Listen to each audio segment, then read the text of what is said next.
ओम शांति। आज 18 जुलाई 1972 की अव्यक्त बाप दादा के मधुर अनमोल महावाक्य सुनते हैं। मुरली का सार है, कमजोरियों की समाप्ति समारोह करने वाले ही तीव्र पुरुषार्थी हैं। बाबा ने कहा, अपने को एवर रेडी समझते हो? जो एवर रेडी होंगे उन्हों का प्रैक्टिकल स्वरूप एवर हैप्पी होगा। कोई भी परिस्थिति रूपी पेपर व प्राकृतिक आपदा द्वारा आया हुआ पेपर व कोई भी शारीरिक कर्म भोग रूपी पेपर आए तो भी सभी प्रकार के पेपर में फुल पास व अच्छे मार्क्स में पास होंगे। ऐसे अपने को एवर रेडी समझते हो? अथवा एवर रेडी की निशानी जो एवर हैप्पी है वह अनुभव करते हो? अपना इंतजाम ऐसा किया है जो किस घड़ी में भी कोई पेपर हो जाए तो तैयार हो। ऐसे एवर रेडी हो। आप श्रेष्ठ आत्माओं के लिए आप लोगों द्वारा जो अन्य आत्माएं नंबरवार वर्षा पाने वाली हैं, उन्हों के लिए बाकी थोड़ा सा समय रहा हुआ है। समय की रफ्तार तेज है। जैसे समय किसके लिए भी रुकावट में रुकता नहीं, चलता ही रहता है, वैसे ही अपने आप से पूछो कि स्वयं भी कोई माया के रुकावट में रुकते तो नहीं हो। कोई भी माया के सूक्ष्म व स्थूल विघ्न आते हैं, वह माया का वार होता है तो एक सेकंड में अपनी श्रेष्ठ शान में स्थित होंगे। तो माया दुश्मन पर निशाना भी ठीक रहेगा। अगर श्रेष्ठ शान नहीं तो निशाना ना लगने के कारण परेशान हो जाएंगे। अभी परेशानी होती है। अगर अब तक किसी भी प्रकार की परेशानी होती है तो अन्य आत्माओं की परेशानी को कैसे मिटाएंगे? परेशानियों को मिटाने वाले हो व स्वयं भी परेशान होने वाले हो। जैसे जो भी भट्टी करते हो तो उसका समाप्ति समारोह व परिवर्तन समारोह मनाते हो, ऐसे ही यह जो बेहद की भट्टी चल रही है उसमें कमजोरियों की समाप्ति का समारोह व परिवर्तन समारोह कब मनाएंगे? इसकी कोई फिक्स डेट है? ड्रामा कराएगा? ड्रामा तो सर्व आत्माओं का पुरानी दुनिया से समाप्ति समारोह कराएगा। लेकिन आप तीव्र पुरुषार्थी श्रेष्ठ आत्माओं को तो पहले ही कमजोरियों के समाप्ति समारोह को मनाना है, ना कि आप भी अन्य आत्माओं के साथ अंत में करेंगे। जैसे और सेमिनार आदि करते हो, उसकी डेट फिक्स करते हो, उसी प्रमाण तैयारी करते हो और उस कार्य को सफल कर संपन्न करते हो। ऐसे यह कमियों को मिटाने के सेमिनार की डेट फिक्स नहीं हो सकती। यह सेमिनार होना संभव है। जैसे कोई यज्ञ रचते हैं तो बीच बीच में आहुति तो डालते ही रहते हैं, लेकिन अंत में सभी मिलकर संपूर्ण आहुति डालते हैं। तो क्या ऐसे सभी आपस में मिलकर संपूर्ण आहुति डाल सकते हैं? सर्व कमजोरियों को स्वाहा नहीं कर सकते हो। जब तक सभी मिल करके संपूर्ण आहुति नहीं डालेंगे तो सारे विश्व का वायुमंडल व सर्व आत्माओं की वृत्तियां अथवा वाइब्रेशन कैसे परिवर्तन होगा? और जो सभी ने विश्व परिवर्तन की व विश्व नव निर्माण की जिम्मेदारी ली है, वह कैसे पूरी होगी? तो अपनी जिम्मेवारियों को पूरा करने के लिए व अपने कार्य को पूरा संपन्न करने के लिए संपूर्ण आहुति डालनी ही पड़ेगी। ऐसा अपने को एवर रेडी बनाने के लिए कौन सी युक्ति अपनाओ जो सहज ही कमजोरियों से मुक्ति हो जाए? युक्तियां तो बहुत मिली हैं, फिर भी आज और युक्ति बता रहे हैं। सबसे ज्यादा यादगार किसके बनते हैं और अनेक प्रकार के यादगार किसके बनते हैं? बाप के व बच्चों के। बाप की यादगार का एक ही रूप बनता है, लेकिन आप लोगों के अर्थात श्रेष्ठ आत्माओं के यादगार अनेक रूप और रीति रस्म के अनुसार बने हुए हैं।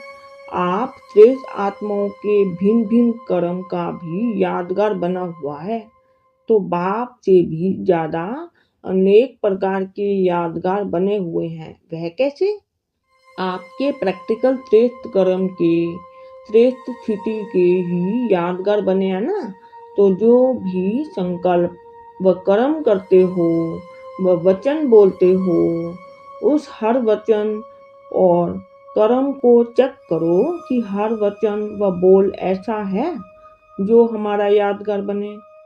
यादगार वह कर्म व बोल होते हैं जो याद में रह करके करते हो। जैसे झंडे को गाड़ते हो ना, अर्थात फाउंडेशन डालते हो, तो कहते हैं इस चीज को अच्छी तरह से गाड़ लेना। ऐसे ही याद में किए हुए कर्म सदा के लिए यादगार बन जाते हैं। जैसे कोई चीज दुनिया के आगे रखनी होती है तो कितनी सुंदर और स्पष्ट बनाई जाती है। साधारण चीज को किसी के आगे नहीं रखेंगे।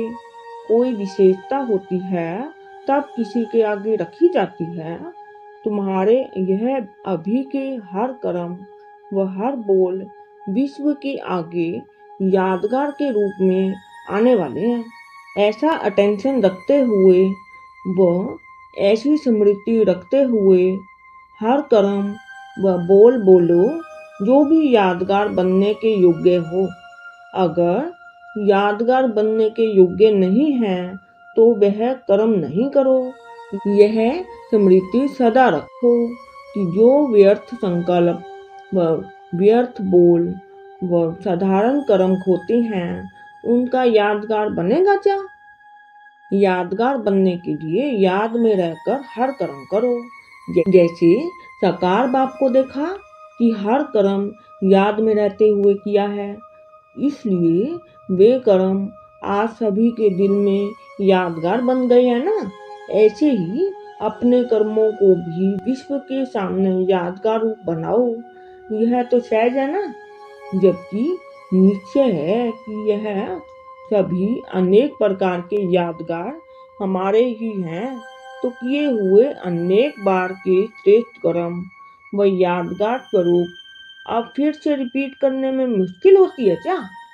कल्प कल्प के किए हुए को सिर्फ रिपीट करना है तो मास्टर त्रिकालदर्शी बन अपने कल्प पहले के यादगार को सामने रख फिर से सिर्फ रिपीट करो।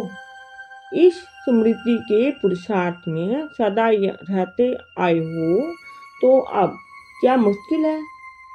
माया अब तक भी इस स्मृति में ताला लगाती है क्या? जब ताला लग जाता है तो क्या बना देती है? बेताला।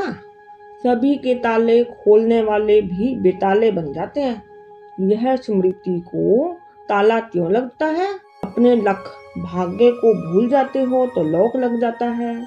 अगर लक को देखो तो कभी भी लॉक नहीं लग सकता है। तो लॉक की चाबी कौन सी है? अपने आप को लक्की समझो। लक्की भी हो और लवली भी हो। अगर लक को भूल करके सिर्फ लवली बनते हो तो भी अधूरे रह जाते हो।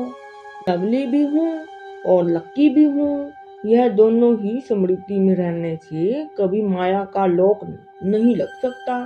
इसलिए अपने कल पहले के यादगारों को फिर से याद में रहकर रिपीट करो। अब भी देखो, अगर कोई यादगार युक्ति युक्त नहीं बनाते हैं तो ऐसे यादगार को देखकर संकल्प आएगा कि यह युक्ति युक्त नहीं बना हुआ है। देवियों व शक्तियों का चित्र युक्ति युक्त नहीं बनाते हैं तो देखते हुए सभी को संकल्प आता है कि यह ठीक नहीं है। ऐसे ही अपने कर्मों को देखो, अपने हर समय के रूप वह रुहाब को देखो कि इस समय के मेरे रूप और रुहाब का यादगार क्या बनेगा। क्या युक्ति युक्त यादगार बनेगा। जब युक्ति युक्त यादगार चित्र होता है तो उस चित्र की कितनी वैल्यू होती है। तो ऐसे देखो कि हमारे हर समय के हर चरित्र की वैल्यू है। अगर नहीं तो यादगार चित्र भी वैल्यूएबल नहीं बन सकता। समझा। तो ऐसा समय समीप आ गया है जो आपके हर संकल्प के चरित्र रूप में यादगार बनेंगे। आपके हर बोल सर्व आत्माओं के मुख से गायन होंगे। तो अपने को ऐसे पूजनीय और गायन योग्य समझकर हर काम करें। अच्छा। ओम शांति।